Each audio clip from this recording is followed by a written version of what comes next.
At my birthday party, my sister-in-law hissed, "You're just a snake," and put poison in my drink. Welcome back to another episode of Story Threads podcast. My name is Emma, and today I'm here with Maya, who came all the way from Austin, Texas, to share today's absolutely unbelievable story. Don't forget to hit that like button and subscribe to the channel. Maya, thank you so much for being here. Emma, thank you for having me today. Girl, this story still gives me chills every time I think about it. So picture this. I'm at my own 25th birthday party, right? My sister-in-law Rebecca had insisted on hosting it at her massive house in the hills. She'd been acting super sweet all week, which should have been my first red flag because Rebecca is never sweet to me. I'm standing in her kitchen, and she hands me this beautiful crystal glass filled with my favorite cocktail, a Moscow Mule. She's got this weird little smile on her face, and she goes, "Happy birthday, Maya. I made this one especially for you." But here's the thing, the drink smelled wrong. Not like copper and ginger beer, but almost chemical-y? Like cleaning supplies mixed with mint. And as I'm holding this glass, trying to figure out why it smells so off, Rebecca leans in real close and whispers, "You know what, Maya? You're just a snake. You've been slithering around my family for 3 years, and tonight you're finally gonna get what you deserve." I'm standing there like, what the hell did she just say to me? But before I could even react, my husband David walks into the kitchen with his cousin Mike, both of them laughing about something. Rebecca immediately switches back to her fake hostess voice. "Maya, aren't you going to try your special birthday drink? I worked so hard on it." The way she emphasized special sent ice through my veins. Because here's what nobody else knew, I've been a pharmacy tech for 4 years. I know what chemicals smell like, and whatever was in that glass was definitely not just vodka and ginger beer. But David's looking at me expectantly, and Mike's got his phone out ready to record the birthday toast, and Rebecca's staring at me with those cold blue eyes, just waiting. And in that moment, I realized that my own sister-in-law might actually be trying to poison me at my own birthday party. Crazy part? I'd suspected something was off with Rebecca for months. Little comments about how David could do better, mysterious stomach bugs after family dinners at her house, and the way she'd volunteered so eagerly to plan my birthday party when she'd never shown interest in celebrating me before. So I'm standing there, holding what I'm pretty sure is a poisoned drink, with 20 guests in the next room waiting to sing happy birthday, and Rebecca watching my every move like a hawk. My heart was pounding, but I kept my face totally calm. Because if she really had put something in my drink, I needed proof.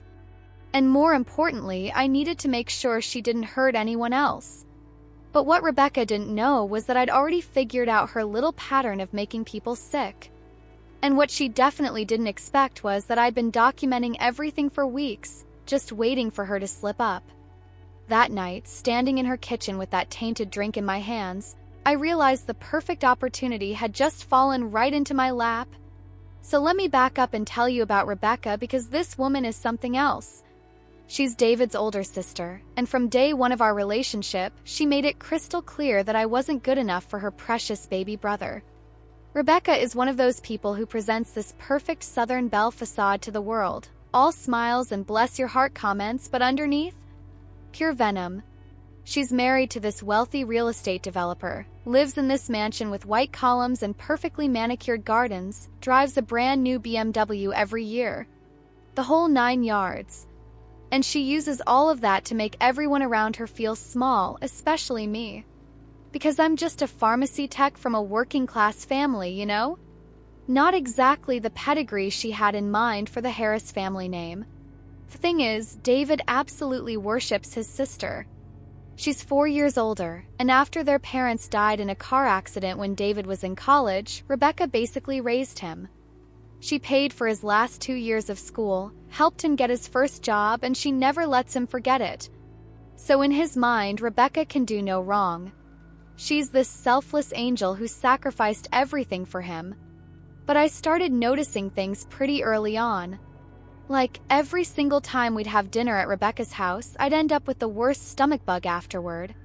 And I mean every time. David would be fine, his cousin Mike would be fine, Rebecca and her husband would be fine. But me? I'd be doubled over in pain for hours, throwing up, feeling like I was dying. First few times, I thought it was just coincidence. Maybe I had a sensitive stomach. Maybe I was just stressed from trying to impress his family. But by the 6th or 7th time, I started paying closer attention. And that's when I noticed Rebecca's little habits. She'd always insist on serving me personally. "Maya, honey, I made this dish especially for you," she'd say with that sugar-sweet voice. She'd never let me help in the kitchen, always shooing me away with some excuse about being the hostess. And she had this weird thing about making sure I finished everything on my plate like she was my mother or something. One time, I caught her in the kitchen crushing up these white pills and sprinkling the powder into a serving bowl. When I asked what it was, she just laughed and said it was a special seasoning blend her grandmother used to make. But here's the thing, I work in a pharmacy. I know what crushed medication looks like, and that definitely wasn't seasoning. So I started doing what any reasonable person would do. I began documenting everything. Every family dinner, every weird comment, every time I got sick afterward. I kept a journal in my phone with dates, times, what I ate, how I felt later. And the pattern was unmistakable. But the worst part? David didn't believe me. When I finally worked up the courage to tell him about my suspicions, he looked at me like I was completely insane. "Maya, that's my sister you're talking about," he said. "Rebecca loves you. She's always trying to include you in everything." Include me? More like slowly poisoning me, but okay. And Rebecca, she was smart about it. She never did anything obvious enough that David would notice. It was always subtle. A little extra salt in my food that would make me nauseous, some expired ingredients that would give me food poisoning, maybe crushing up laxatives and mixing them into my dessert. Nothing that would kill me, but enough to make me miserable and ruin our evening. The psychological warfare was even worse than the physical stuff. She had this way of making little digs at me in front of the family, but always with a smile. "Oh, Maya, honey, you look so tired lately. Are you sure you're taking care of yourself? Or David, doesn't Maya seem a little peaked to you? Maybe she should see a doctor." She'd bring up David's ex-girlfriend constantly, this perfect little blonde named Ashley who apparently was practically family before I came along. "Ashley used to make the most amazing pecan pie," she'd say, right after I'd brought dessert. "David, remember how Ashley always knew exactly what wine to pair with dinner? She had such sophisticated taste." And David? He just sat there, completely oblivious to what she was doing. In his mind, Rebecca was being welcoming and helpful, trying to take care of his new girlfriend. He couldn't see the manipulation, the constant undermining, the way she was systematically trying to break down my confidence and make me feel unwelcome. But here's what Rebecca didn't know about me. I'm not the kind of person who backs down from a fight. Growing up with 3 older brothers taught me how to handle bullies, and that's exactly what she was. A bully in designer clothes with $1 million house. So while she was playing her little games, trying to make me sick and drive me away from David, I was building a case against her. Every weird smell in my food, every mysterious stomach bug, every passive-aggressive comment, I documented all of it. I even started secretly recording our conversations on my phone just in case I needed proof later. Because I had a feeling that Rebecca wasn't going to stop with just making me uncomfortable. This woman saw me as a threat to her control over David, and people like that, they don't just give up. They escalate. And that night at my birthday party, with that chemical smell coming from my Moscow Mule and Rebecca's whispered threat about me being a snake, that was her escalation. She'd moved past trying to make me sick and uncomfortable. Now she was trying to seriously hurt me. But what Rebecca didn't realize was that I'd been preparing for this moment for months. While she thought she was slowly wearing me down, I was actually getting stronger, smarter, and more determined to expose her for what she really was. And standing there in her kitchen, holding that poisoned drink, I knew the perfect opportunity had finally presented itself. So there I am, still holding this glass that smells like a chemistry experiment gone wrong, and Rebecca's watching me like a predator watches prey. But here's the thing, I'd learned to read this woman's patterns over the past 3 years, and tonight felt different. the more desperate, more dangerous. The whole birthday party setup should have been my second red flag.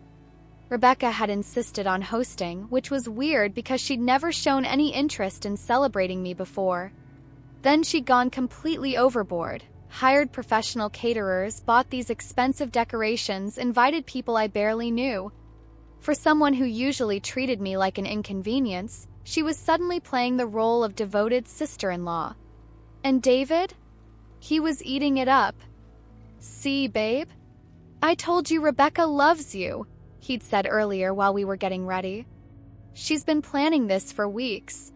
What he didn't know was that I'd been tracking those weeks of planning, and they coincided perfectly with some concerning Google searches on her computer that I'd noticed during our last family dinner. Yeah, I know what you're thinking. I was snooping. But when someone's been systematically poisoning you for months, you start paying attention to details. And Rebecca had left her laptop open while she went to the bathroom, showing recent searches for stomach flu symptoms, food poisoning timeline, and how long do laxatives take to work. Real subtle, Rebecca. But standing there in her kitchen with that contaminated Moscow mule, I realized she'd escalated way beyond laxatives.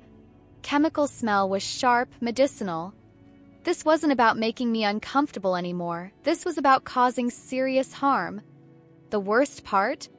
David's cousin Mike was right there filming everything for Instagram, talking about what a special night this was going to be. Rebecca had positioned herself perfectly so that when I inevitably got sick, it would all be documented. She was planning to humiliate me in front of everyone, then play the concerned hostess while I suffered.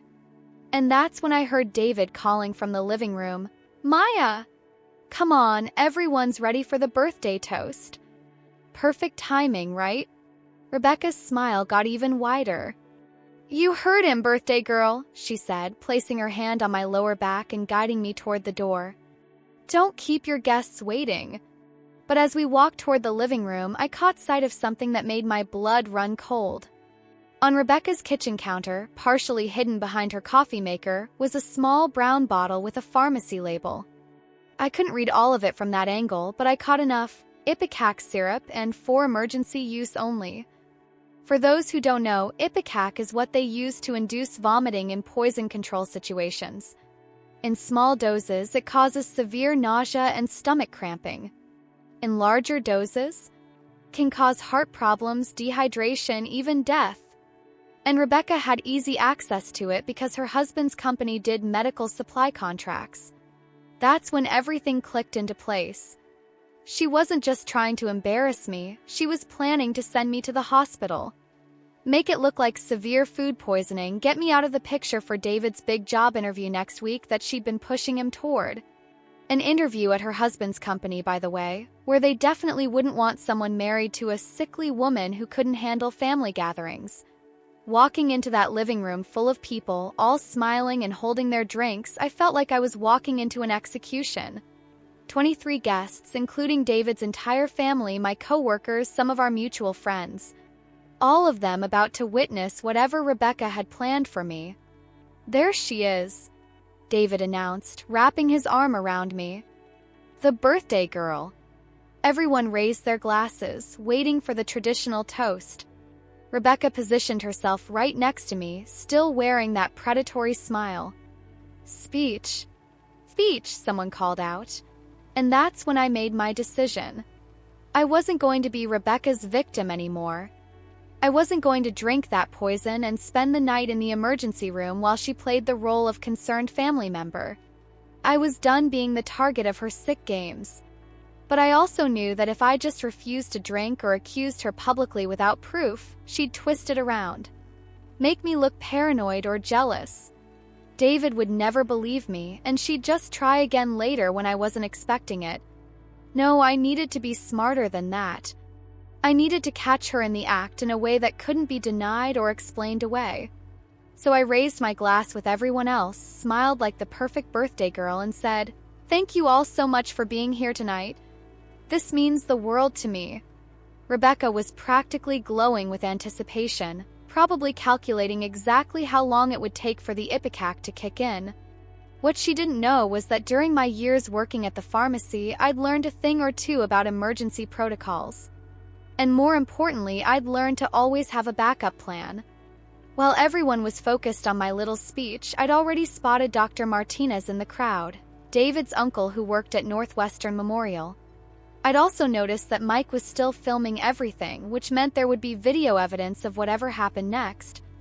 Rebecca worked so hard to make tonight special for me, I continued, turning to look directly at her. She even made my drink personally. Isn't that sweet? Her smile faltered just slightly. Something in my tone must have tipped her off that the dynamic had shifted. And you know what? I said, raising the glass higher. I think a toast this special deserves an extra special touch.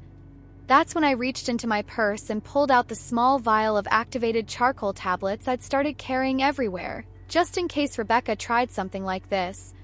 A little trick I'd learned from the poison control protocols at work. Rebecca's face went completely white as she realized what I was doing. But it was too late to stop me without making a scene in front of everyone. I crushed 2 tablets between my fingers and stirred them into my Moscow Mule, turning the liquid a distinctive gray-black color. Activated charcoal, I announced cheerfully. It's supposed to be great for detoxifying. Perfect for a birthday celebration, don't you think? The room went quiet. David looked confused. Dr. Martinez raised an eyebrow, clearly recognizing what activated charcoal was used for. And Rebecca? She looked like she was about to faint. Because she knew, and I knew she knew, that I'd just neutralized whatever poison she'd put in my drink. The activated charcoal would bind to any toxic substances and render them harmless.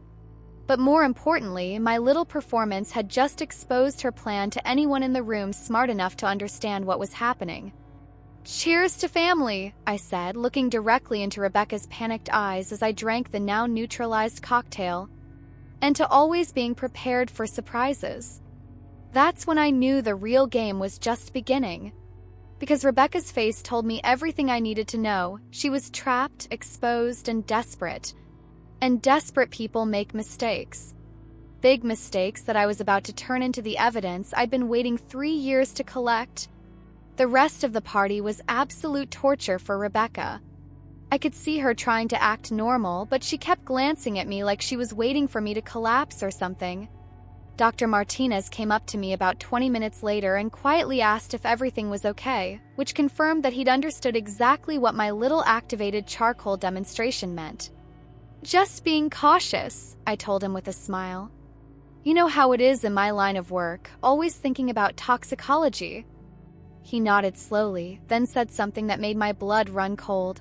"Maya, if you ever need to talk to someone about safety concerns, you know where to find me." The way he emphasized safety concerns told me he wasn't just being polite. This man had seen enough emergency room cases to recognize the signs of domestic poisoning. After the guests left, David was confused but dismissive about my weird charcoal stunt, as he called it. "Babe, that was embarrassing. Rebecca went to all that trouble to make you a special drink, and you basically accused her of trying to poison you. But Rebecca? She was eerily quiet during cleanup, watching me like a hawk.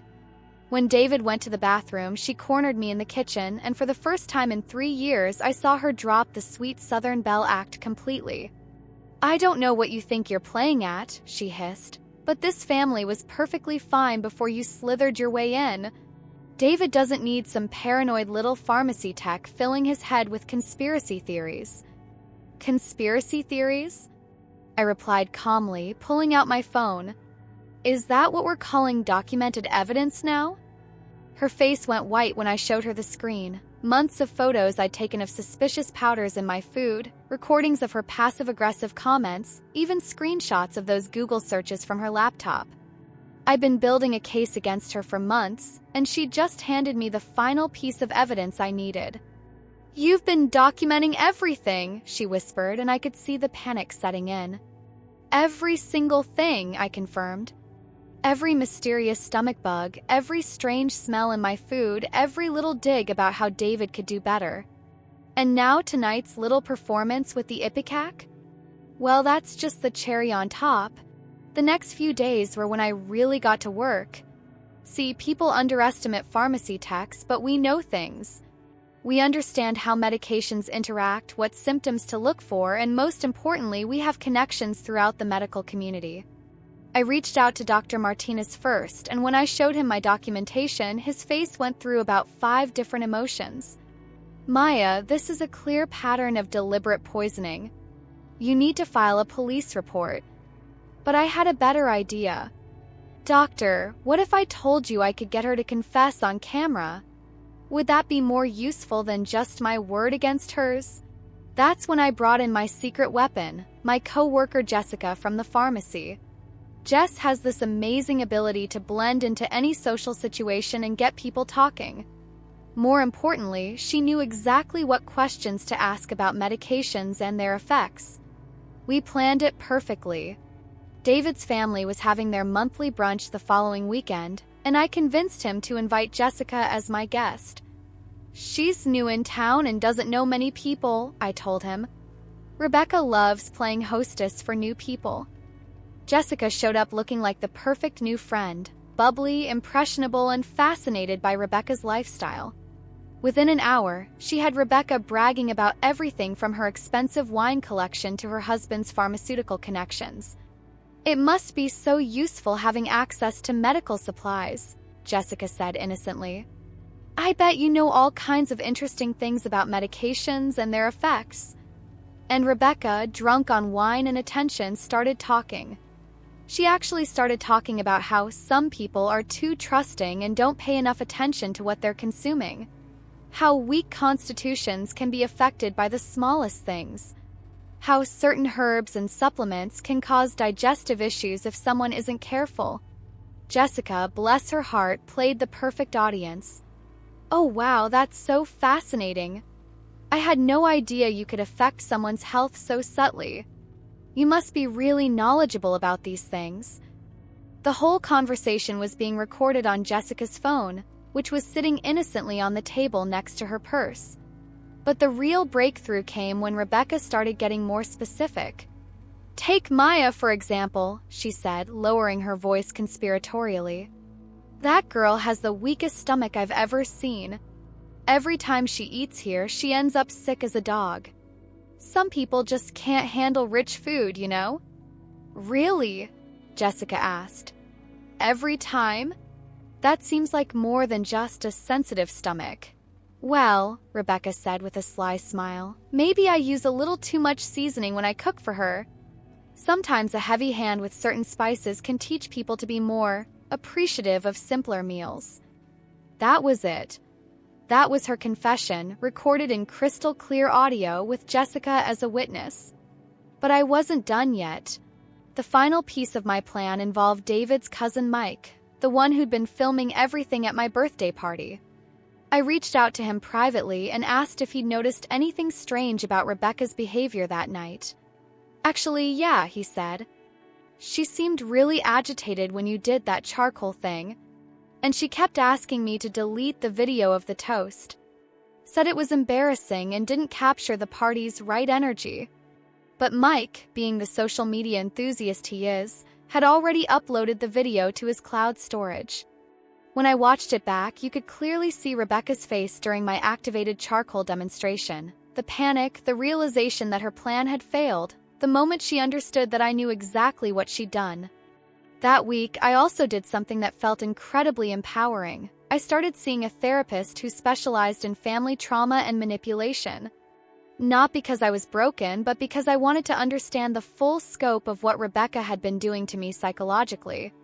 Dr. Chen helped me realize that the poisoning was just the tip of the iceberg.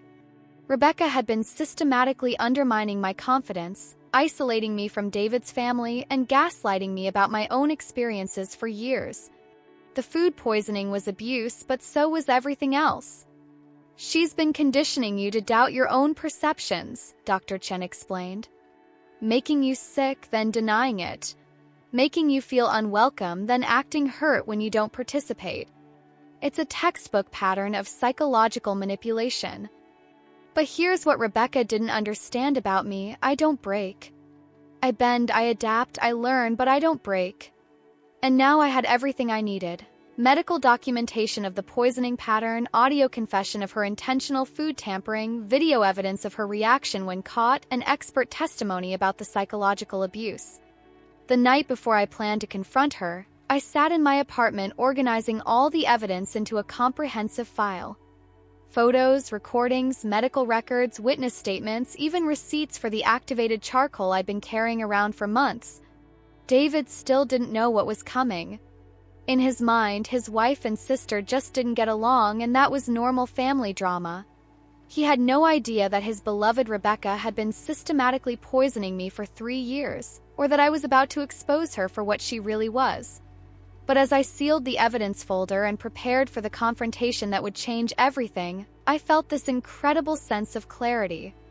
For the first time in years, I wasn't the victim in this story. I wasn't the weak target Rebecca thought she could manipulate and eventually drive away. I was the pharmacy technician who understood toxicology better than she did. I was the woman who'd spent months building an airtight case. I was the person who'd turned her own psychological warfare tactics against her. Tomorrow, Rebecca was going to learn that underestimating me had been the biggest mistake of her life.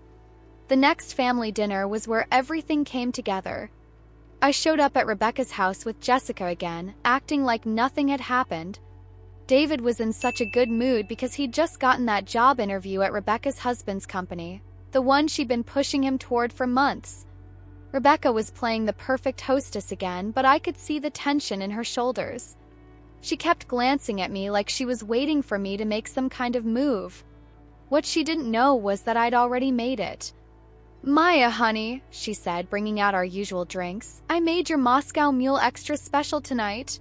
I used that premium ginger beer you love so much." I smiled sweetly and accepted the glass, but this time I was ready. I'd brought my own little surprise, a pH testing strip disguised as a cocktail stirrer. The moment I dipped it in, it turned bright red. Highly acidic. Way more than any normal cocktail should be. "Rebecca," I said loudly enough for everyone to hear, "this is so thoughtful of you. But you know what? I think I'd prefer to try something new tonight. Jessica, want to switch drinks?" Her face went white. "Oh no, Maya, I made that one specifically for—" "I insist," I interrupted, already handing my glass to Jessica and taking hers. "I'm trying to branch out, you know?" That's when David's uncle, Dr. Martinez, spoke up. "Actually, Maya, before anyone drinks anything, there's something we need to discuss as a family." Rebecca looked confused, but I wasn't surprised. Dr. Martinez had been the first person I'd contacted after gathering all my evidence. As a medical professional, he was legally obligated to report suspected poisoning cases. "I received some very concerning information this week," Dr. Martinez continued, pulling out a folder, "about a pattern of mysterious illnesses at family gatherings." Rebecca's husband, Mark, looked bewildered. "What are you talking about, Doc?" Dr. Martinez spread out photos on the dining table, screenshots from Jessica's recording, medical documentation of my repeated illnesses, even pharmacy records showing Rebecca's access to various medications through Mark's medical supply contracts. "Rebecca," Dr. Martinez said quietly, "I need you to tell us what you've been putting in Maya's food and drinks." The room went dead silent. David looked between his sister and me, completely lost. "What's going on here?" That's when I played Jessica's recording. Rebecca's voice filled the room, crystal clear. "Maybe I use a little too much seasoning when I cook for her. Sometimes a heavy hand with certain spices can teach people to be more appreciative." David's face went through about 5 different emotions in 10 seconds. Confusion, disbelief, horror, and finally this terrible understanding. "Rebecca," he whispered, "tell me this isn't what it sounds like." But Rebecca wasn't going down without a fight. "This is ridiculous," she snapped. "Maya has been jealous of our family from day one. She's obviously manipulated all of you into believing these lies. That recording is probably fake, and is the Ipecac bottle in your kitchen fake too?" I interrupted, pulling out my phone to show photos I'd taken during previous visits. "The one you've been using to make me violently sick after every family dinner?" Mark's face had gone gray. "Ipecac? Rebecca, that's a controlled substance. You can't just—" "I was protecting this family," Rebecca shouted, finally dropping her sweet act completely. "Maya has been a toxic influence from the beginning. She was going to tear David away from us, make him choose between his real family and some gold-digging pharmacy tech. I was trying to make her see that she doesn't belong here. By poisoning her?" David's voice was barely a whisper. "It wasn't poisoning," Rebecca screamed. "It was just deterrence. Just enough to make her uncomfortable, to show her that she couldn't handle being part of this family. She was supposed to leave on her own." Dr. Martinez was already on his phone with the police. Mark was staring at his wife like he'd never seen her before. And David? He was looking at me with this expression of absolute horror and guilt. "Maya," he said, his voice shaking, "how long has this been happening?" 3 years, I replied simply. "Every single family dinner. Every time I got sick afterward, it was because your sister was systematically poisoning me." That's when Rebecca made her biggest mistake. Instead of trying to apologize or deny it further, she doubled down. "You want to know the truth?" she snarled, pointing at me. "Yes, I put things in her food. Yes, I made her sick. 'Cause she's a parasite who was bleeding our family dry.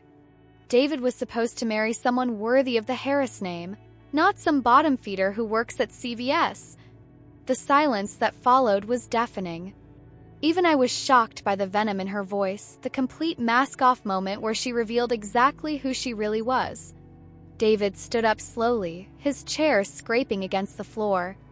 "Get out," he said quietly. "David, I'm your sister. I raised you after." "Get out," he roared, louder than I'd ever heard him speak. "Get out of this house, get out of our lives, and don't you ever contact Maya or me again." By the time the police arrived 20 minutes later, Rebecca was in full breakdown mode. She was crying, screaming about family loyalty, and demanding that Mark defend her. But Mark? He was too busy trying to figure out how much legal trouble his medical supply company was about to face. The officers took statements from everyone, collected the physical evidence I'd been gathering for months, and arrested Rebecca on charges of assault with intent to harm and reckless endangerment. As they led her away in handcuffs, she looked directly at me with pure hatred. "This isn't over," she hissed. I just smiled back at her. "Yes, Rebecca, it is." But the most satisfying moment wasn't watching her get arrested.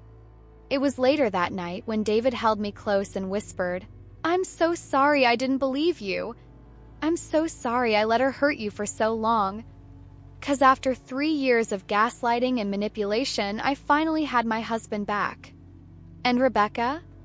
Well, she was about to discover that underestimating a pharmacy tech who understands both chemistry and documentation was the biggest mistake of her entitled life.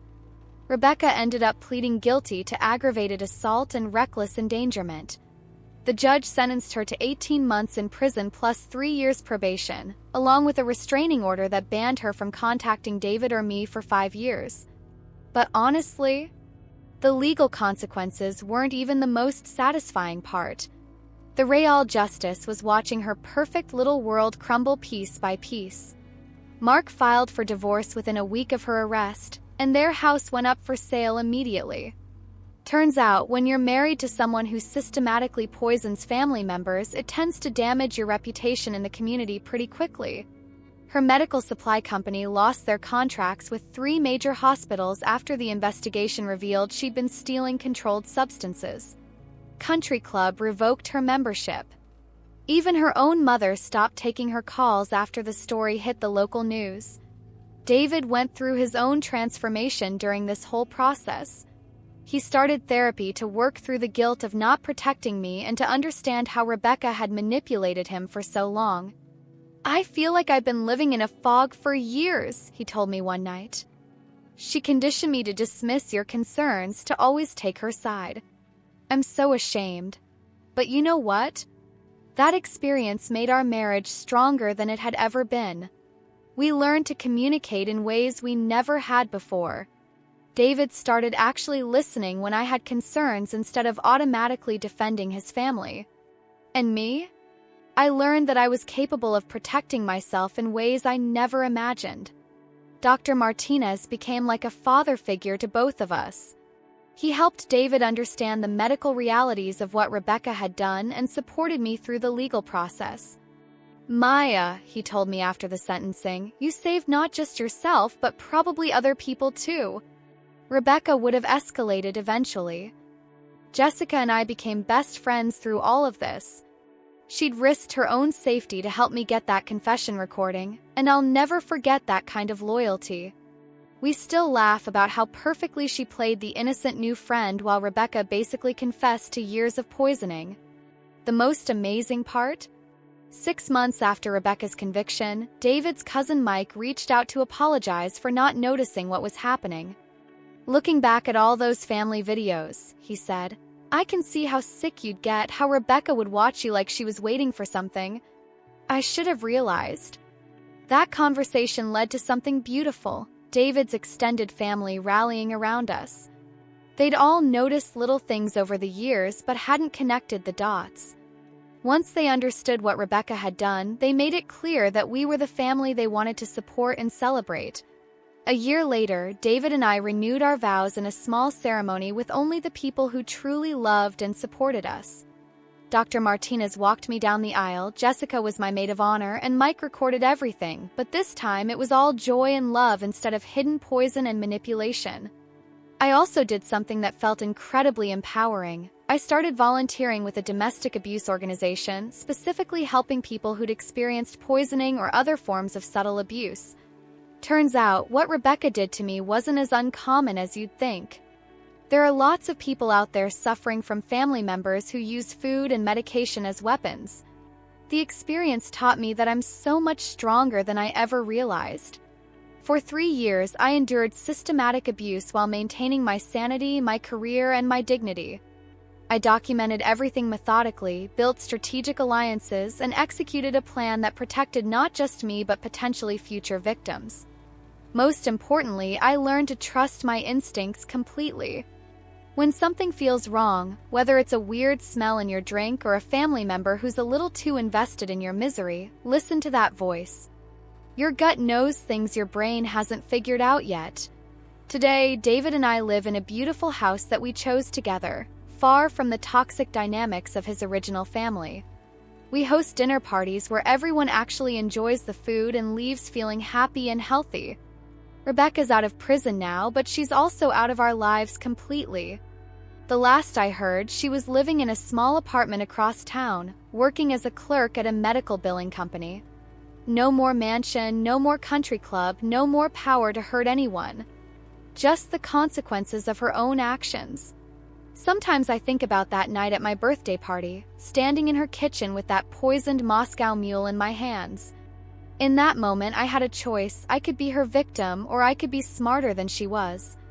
I chose to be smarter. And you know what? Every time I smell ginger beer now, I don't think about poison or fear. I think about activated charcoal and strategic planning, and the moment I realized I had more power than I'd ever imagined. I think about how one smart decision can change everything. 'Cause Rebecca thought she was destroying me, but she actually did the opposite. She forced me to become the strongest, most capable version of myself. And for that, in the weirdest way possible, I'm actually grateful.